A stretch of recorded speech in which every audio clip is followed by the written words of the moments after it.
তারা বলছেন জনগণকে ফ্যামিলি কার্ড দিবেন এবং সেইটা দিবেন মহিলাদের হাতে। আবার আরেকদিকে মহিলারা যখন কোনো একটা দলের পক্ষে, আদর্শের পক্ষে, নতুন বাংলাদেশের পক্ষে, ভোটের পক্ষে ভোট চাওয়ার জন্য বের হচ্ছেন, একদিকে ফ্যামিলি কার্ড, আরেকদিকে মা বোনদের গায়ে হাত। দুইটা তো একসাথে চলে না। এ দিয়ে কি বার্তা দেওয়া হচ্ছে জাতিকে?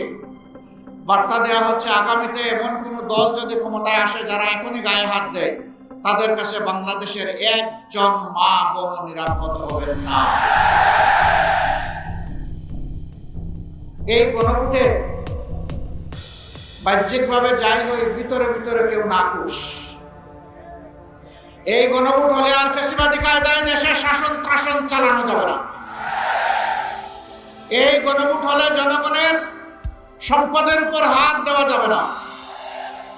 এই গণভোট হলে দলীয় চাঁদাবাজির রমরমা ব্যবসা চলবে না।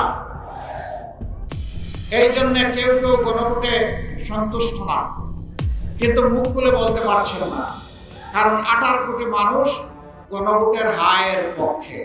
ইনশাআল্লাহ আল্লাহ যদি আমাদেরকে দেশ সেবার সুযোগ দেন, যশোরকে আমরা শহরকে সিটি কর্পোরেশনে উন্নীত করব। প্রিয় যশোরবাসী, মেডিকেল কলেজ, সদর হাসপাতাল, জলাবদ্ধতা, ভৌত অবকাঠামো, যোগাযোগ ব্যবস্থা, এ সমস্ত বিষয়ে যে সমস্ত দাবি উত্থাপিত হয়েছে, এগুলা কোনো অযৌক্তিক আহামরি কোনো দাবি নয়।